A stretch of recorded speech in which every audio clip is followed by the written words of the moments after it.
नमस्कार, आप देख रहे हैं 24 न्यूज। मैं हूं आपके साथ संजय मिश्रा। आइए देखते हैं आज की 25 बड़ी खबरें। दिल्ली के ओल्ड रेलवे ब्रिज इलाके में खतरे के निशान के ऊपर बह रहा है यमुना नदी का जलस्तर। कई घंटों तक रोकी गई यातायात। सुबह 8 बजे पुरानी रेलवे ब्रिज पर यमुना नदी का जलस्तर दर्ज किया गया 206.32 मीटर, जबकि दिल्ली में नदी का उच्चतम बाढ़ स्तर 207.49 मीटर। हरियाणा और पंजाब में भारी बारिश ने जमकर मचाई तबाही। कहीं टूटा रेलवे ट्रैक तो कहीं टूट गई सड़कें। घर से लेकर यूनिवर्सिटी और स्कूलों में घुसा पानी। भारी संकट के बीच सेना ने संभाल ली कमान। कोरोना वायरस से दिल की धमनियों में हो सकता है ब्लॉकेज, लेकिन कोरोना रोधी टीका लेने से दिल का दौरा पड़ने की बात सरासर गलत। दिल्ली स्थित भारतीय आयुर्विज्ञान अनुसंधान परिषद ने अध्ययन के बाद किया दावा। आईसीएमआर के अध्ययन के बाद पहली समीक्षा रिपोर्ट की जानकारी रखने वाले वरिष्ठ अधिकारी ने किया दावा। कहा, हार्ट अटैक से वैक्सीन का नहीं है कोई संबंध। पिछले कुछ समय से सोशल मीडिया पर लगातार सामने आ रहे हैं हार्ट अटैक के मामले, जिसमें कोरोना टीकाकरण को ठहराया जा रहा है जिम्मेदार।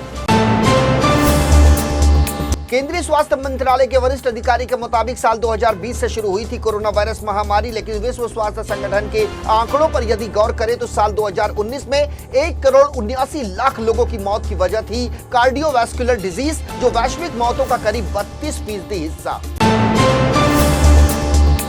2 दिन के विदर्भ दौरे पर नागपुर पहुंचे महाराष्ट्र के पूर्व मुख्यमंत्री उद्धव ठाकरे ने फडणवीस और बीजेपी को दिया खुला चैलेंज। कहा, मर्द की औलाद हो तो सरकारी यंत्रणाओं को रखो बाहर और सीधे मैदान में उतरो। इस दौरान उद्धव ठाकरे ने पीएम मोदी को लेकर भी उठाए कई सवाल। नागपुर में भारतीय जनता पार्टी पर हमला करते हुए उद्धव ठाकरे ने कसा तंज। कहा, 2014 से चाय पर हो रही है चर्चा, इसे लेकर बहुत हुआ गाजा बाजा। अभी एक ऐसा कार्यक्रम शुरू करो जिसका नाम होना चाहिए हो जाने दो चर्चा। ऑडियो क्लिप बजाकर उद्धव ठाकरे ने देवेंद्र फडणवीस को बताया नागपुर के लिए कलंक। महाराष्ट्र बीजेपी ने ट्वीट करके उद्धव ठाकरे के आरोपों का दिया करारा जवाब। कहा, देवेंद्र फडणवीस हमारे नेता। गंदी टिप्पणी करने से पहले उद्धव ठाकरे आईने में देख ले अपनी शक्ल, दिख जाएगा कलंकित और भ्रष्ट चेहरा।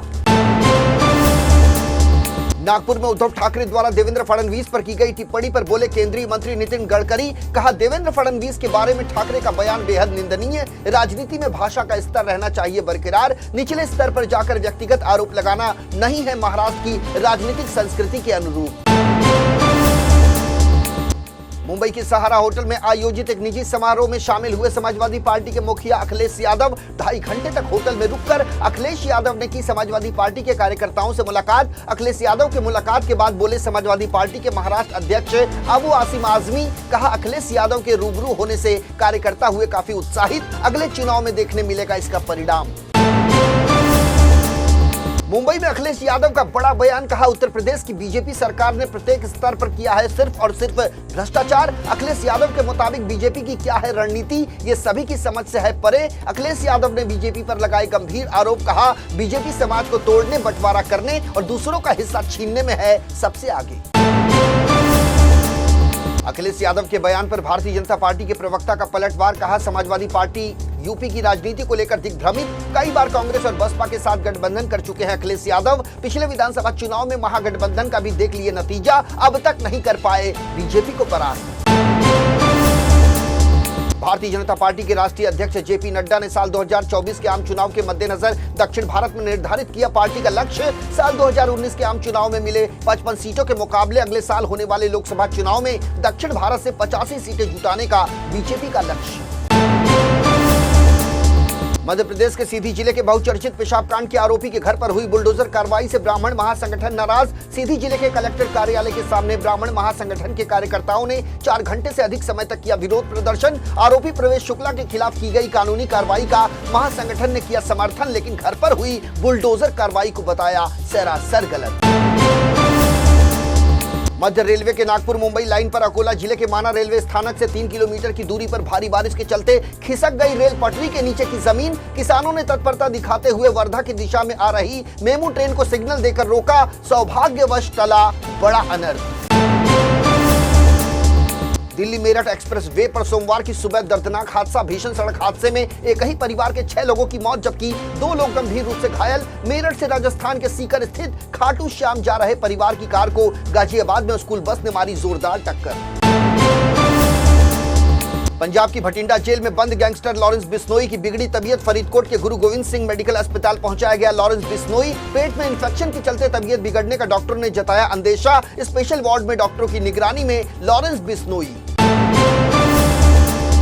देश की राष्ट्रीय राजधानी दिल्ली में एक बार फिर खौफनाक हत्याकांड से मची सनसनी। दिल्ली के वेलकम इलाके में डबल मर्डर से दहशत। पुलिस के मुताबिक बीती रात 2 लोगों की गोली मारकर की गई हत्या। दोनों मृतकों के नाम प्रदीप और बबलू, दोनों की उम्र 40 साल।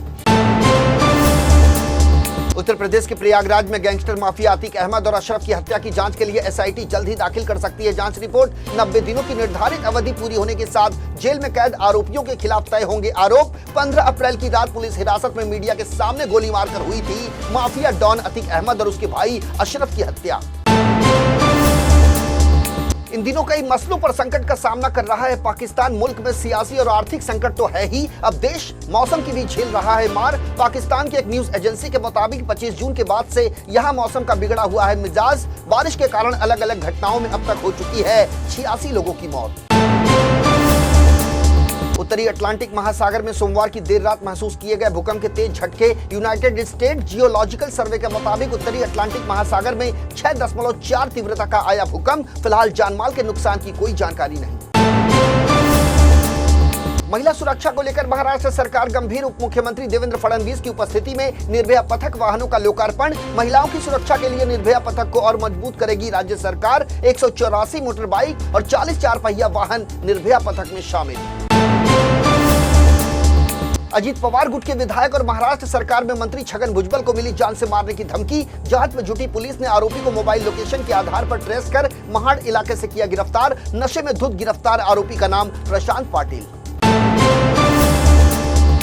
जम्मू संभाग के जिला किश्तवाड़ में मंगलवार को विशेष जांच इकाई यानी एसआईयू ने मारा छापा। 4 आतंकवादियों के घर पर पुलिस ने दी दबिश। पुलिस अधिकारी के मुताबिक आतंकी सीमा पार पाकिस्तान में छिपे बैठे हैं और जिले में आतंकवाद को पुनर्जीवित करने की कर रहे हैं नाकाम कोशिश। एनसीपी में अजीत पवार की बगावत के बाद बदले राजनीतिक परिदृश्य। एक तरफ शरद पवार और अजीत पवार के बीच पार्टी और निशान को लेकर शुरू हुई जंग, तो दूसरी ओर पुणे में एक साथ 1 अगस्त को एक मंच पर नजर आ सकते हैं प्रधानमंत्री नरेंद्र मोदी, शरद पवार और अजीत पवार। तो ये थी अब तक की 25 बड़ी खबरें। देश दुनिया की ताजा तरीन खबरों के लिए बने रहिए इन 24 न्यूज के साथ। मुझे और मेरी पूरी टीम को दीजिए इजाजत। नमस्कार।